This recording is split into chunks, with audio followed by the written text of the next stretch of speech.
Last year, I set myself on a mission, like a challenge to save $10,000 because I was planning on saving some money to put towards the down payment of this house, and I made it happen. And this year, I have another challenge again to save $10,000. So I thought this is the best time for me to make a video talking about the strategies, the things I did, so you guys can take some tips from that and you'll be able to apply it in your life, and you'll also be able to save $10,000 if you watch the video till the end. First, let's talk about subscriptions. How many of you have actually signed up for a free trial and completely forgot about it? Or you know that you have a subscription, but you're just too lazy to go and cancel it, or you just don't know how to cancel it. I'll tell you something. Subscriptions are one of the sneakiest ways money actually leave your wallet quietly, and this has happened to me, and that's why I'm saying this. So what I did was I sat down with all the subscriptions that I am paying for. I made a list of all the things that I'm paying for, and next to the services I wrote down how much I'm paying for it. And I'll tell you, I was paying around $300 every single month on subscriptions that I barely use, and that's around $3,500 a year. So the first step that you can do is actually write down all your subscriptions. If you do not know what you're paying for, what I want you to do is to pay attention to your emails, because most subscriptions will send you an email after they have charged you saying, hey, thanks for subscribing to so and so. And so you will know what you're subscribing for, and then you can write that down. And what I want you to do is to be brutally honest with what you subscribed for. Are you really using all those subscription services to the fullest? Like, some people are subscribed to Netflix and Hulu and Disney and Hotstar and everything, but they actually only use Netflix. You don't need all the other subscriptions, and those things that you don't need, go ahead and cancel it and don't feel guilty about it. One more thing I want to tell you about the subscription part is that you're always allowed to go back and resubscribe to that once you hit your $10,000, so it's not a big deal. Now, just unsubscribing to a service and saving that money and just leaving that money on your regular savings account from your bank is not enough. What I want you to do is to transfer that money, whatever you have saved, the total, maybe it's 200, maybe it's 100, maybe it's, I don't know, 150.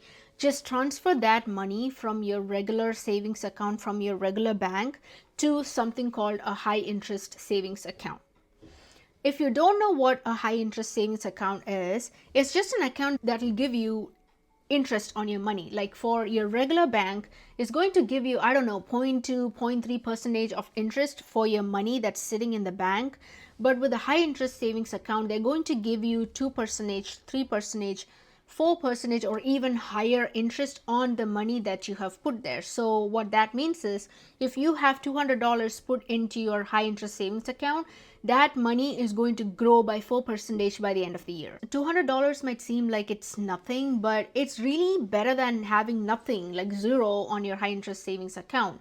And this money, you can actually use it for your emergency fund, or if you love to travel, you can use a fraction of that money to travel. So you can use these things to do stuff that really matters to you and not on subscription services that you barely use. The second thing I did was to cut out eating out too much, and this has happened to me, and I am like first-hand proof of this, because when I was working with my old office, there was this amazing Mexican restaurant like right next to the office.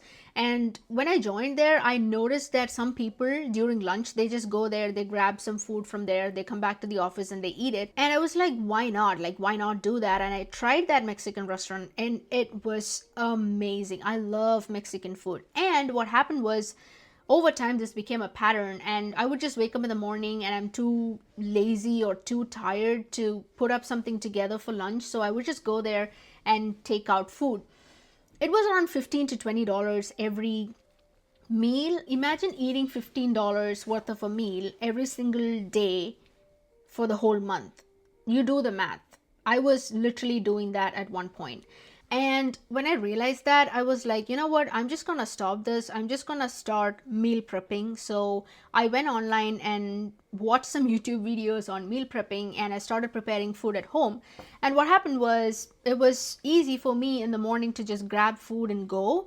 and it was all ready. I would just meal prep on a Sunday. It would just take me a maximum of 1 hour or 2 hours, not even 2 hours. And in the morning, I just have to grab it and go, and I'll eat it, and I won't fall into this hunger trap of, oh my God, I'm hungry, I just have to get food from this restaurant. And trust me, I did that and I saved so much money. And I literally wrote down how much money I saved every single week, every single day, every single month. And I put that money again into our good old high interest savings account. The same thing happened with dinner too. Like, we used to order in food when we were together before we started living together. And it was adding up so much. And now that we have this house, and even if you don't have a house, I'm saying you can just cook your food at home. And I am never a good cook. Like, I am not good in the kitchen. I cannot cook a good meal. It's a shame, but I have my dishes that I can cook, but I would not consider myself or identify myself as somebody who is good at cooking. But if I can do it, you can do it. Just make that fun. I don't know, drink a glass of wine or something, listen to some lo-fi music, and make the whole dinner making process fun for you. And the advantage with that is that it's not just saving money for you. When you make your own food, you can control what are the ingredients that goes into your food, so you tend to eat healthier. Next is minimalism. So I know that minimalism these days have a bad reputation. Like, people say, minimalism is not really, it's not worth it, or you can't do that. But trust me, everybody who's saved some amount in their life has gone through this stage of minimalism. It's just about doing things that truly adds value to your life and deleting and letting go of the things that doesn't. When I was moving from one apartment to another, I had this office chair that I was using for a while, and I knew that I was not going to take that office chair to my new house because I knew I was going to get a new office chair. So I didn't know what to do with the chair. At first, I thought I'll just keep it outside. Here, people keep stuff outside, which is good if it can be used for people to take it. But I thought I'll do that, but I also wanted to try and sell it. And so what I did was I cleaned up the chair, I took some nice pictures, and I posted it on Facebook Marketplace. I did not know how Facebook Marketplace worked, or even if anybody would actually buy it, but I put that in there for like few days, and somebody actually texted and expressed interest, and they came to pick it up. So I bought that chair for, I think, $120 or $150-ish, and I sold it for like $50. And what I did was, again, put that money straight into my high interest savings account and let it grow. Look around your house and look at the things that's in a good condition that you're not using anymore. It could be clothes, or something like pillows, like cushion pillows that you're not using, or something that you have that you're not using anymore, and try and sell it on Facebook Marketplace. I know that people sell stuff on eBay, but I have never tried it, so I cannot talk about it, so I'm not talking about it. But I know that eBay is also an option for you. So if something you have is good and it is usable and you're not using it and you feel like somebody else could make a good use of it, do that. Because strangely, I felt so good after giving away that chair, because I felt like I did not like just dump it somewhere, and I know that it has a new home now and people are actually using it. So it's a win-win. Downsizing and optimizing living expenses. When we first came into the US, me and my roommates, we were living in an apartment that was like luxurious, and we were spending $650 every month as rent for this apartment. It was nice. It was awesome to live there. We had a nice, safe neighborhood, but soon we realized that it's not really sustainable for us, because we were students, right? And we were supposed to save money, and some of us had loans and all that. So what we did was we decided to move from this apartment to a different apartment where we just had to pay a rent of $350 like single person, one person.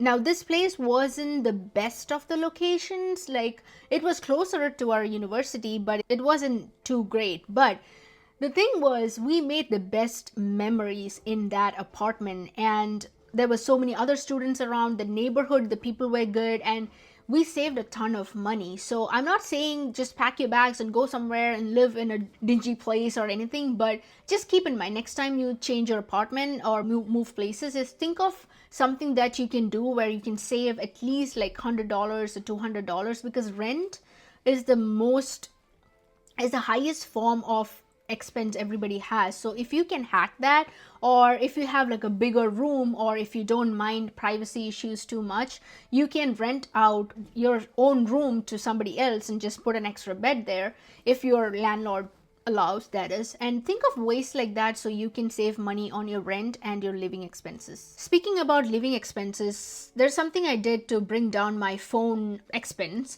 So when I first came here, I was subscribed to T-Mobile's, and T-Mobile is also expensive, and I was paying for, I think, around $80 every month to get unlimited data.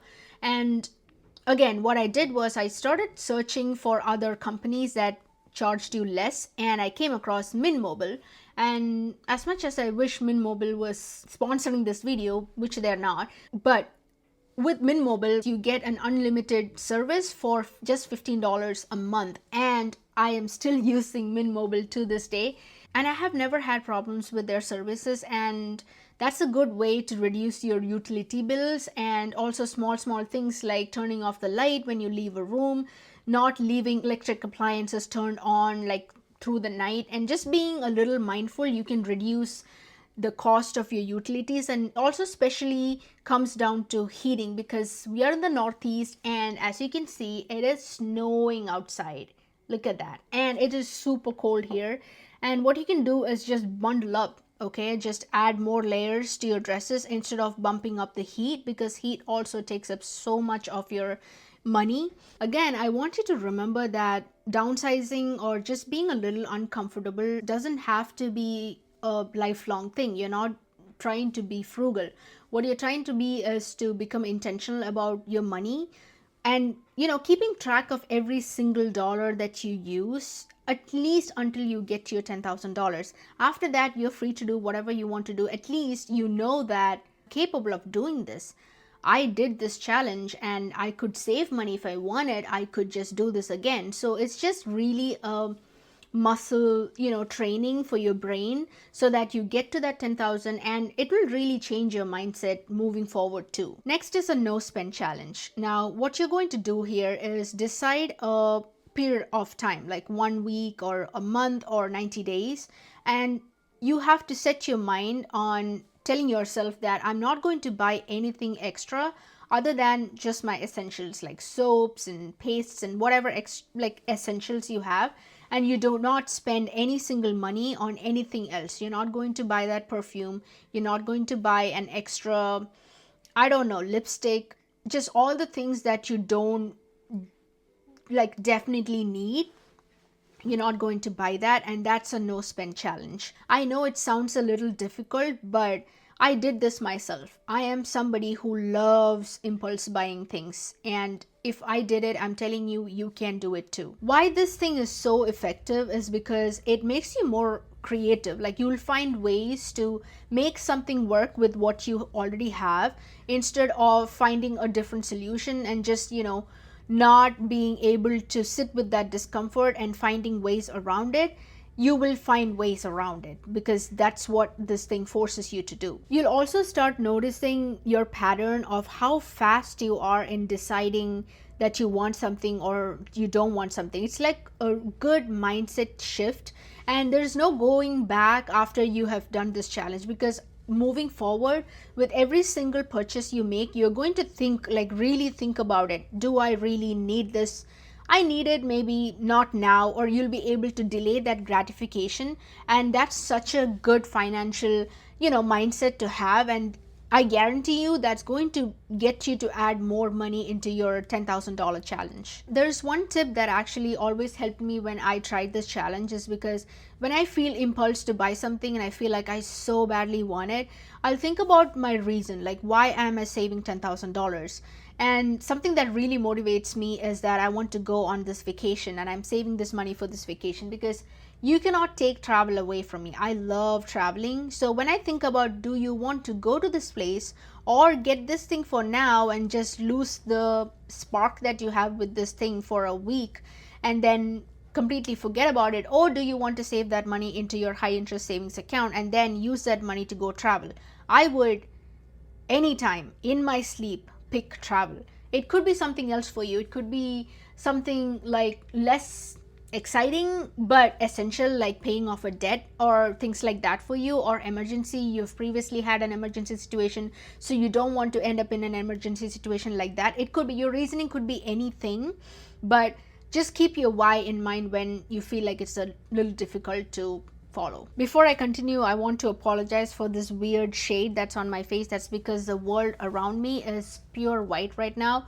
We got around 6 inches of snow last night, and it's like whitewashed, so it's like casting this thing. I know you don't care, but I'm just letting you know. The next one is to maximize your savings using bonuses. This is like one of the easiest ways for you to save money, to make use of bonuses that come your way.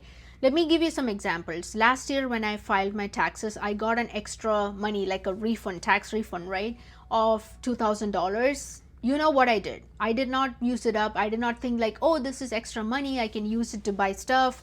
I just entirely transferred the whole amount into my 10,000 challenge account. And this can be applied not just for tax refunds. I'll give you another example. When I moved from my first job to the second job, when I was looking for jobs, I realized that there are jobs that give you a sign-on bonus. The only caveat here is that companies that have sign-on bonuses, they would require you to stay with the company for a certain period of time. But if you're able to hit that time, it could be a year, it could be 2 years. I have never seen a company that goes beyond 2 years. It's a maximum of 2 years. So if you're able to stick with the company for 2 years, they'll pay you the entire bonus amount, either in half and half or towards the end of the period. You know how much my sign-on bonus was? It was $5,000. And yes, I got the entire $5,000, and I have put that straight into my 10,000 account. Look at the difference that it made. And I know this may not be practical for everybody. I don't know from what country you're watching this. I don't know the job situations in your country, or if the companies in your country give sign-on bonuses, but at least when you look for your next job, you can look for jobs that has sign-on bonus. And even if they don't actually mention it, you always have a way to ask them about a sign-on bonus. They would most likely give it to you, because if they are out looking for someone, they need somebody to be hired like immediately. And if you can ask them for $1,000 or $2,000 sign-on bonus, you're not going to lose anything. You know what I mean? You're only going to gain anything if they let you take it. If they say, yeah, we can give you a sign-on bonus. So don't hesitate to ask. You're not going to lose the job just because you asked. I want to give you another example where I took advantage of sign-on bonuses. Some banks, they give you a sign-on bonus for making an account with them. Now, I'm not a financial advisor. I'm not asking you to do what you have to do with your money. It's completely up to you, your discretion and your intelligence and your common sense. But these are just things that I did, so I'm just sharing that with you. I'm not a financial advisor. Coming back to banks. So some banks have these sign-on bonuses. What you can do is, if you are already going to make an account, then pick a bank that gives you the maximum sign-on bonus. For example, my bank, the bank I am using right now, did have a sign-on bonus of $300 if you make an account with them and you put some money into their account. I did that and I got the bonus, which was the money which I would never get if I did not take that initiative. Talking about credit cards, I'll tell you something. Credit cards, if you don't know how to use credit cards properly, it's a dangerous game, okay? Credit cards usually come with limits. Some credit cards give you $200 limits, $5,000 limits, $25,000 limits. What you have to understand is that this money is actually not the money that you have in your actual bank account. The money you have in your bank account is your money. That's the money that you earned. That's your money. You're not borrowing it from anyone. That's there for you. But the credit limit that the banks give you when you get a credit card is the limit. You can withdraw up to that much amount of money. It's just a limit and it's borrowed money, okay? So if you see $5,000 sitting in your credit card and you go make a purchase of $2,000 thinking, oh, I have a $5,000 credit, why not take $2,000 and just buy a new iPad or something?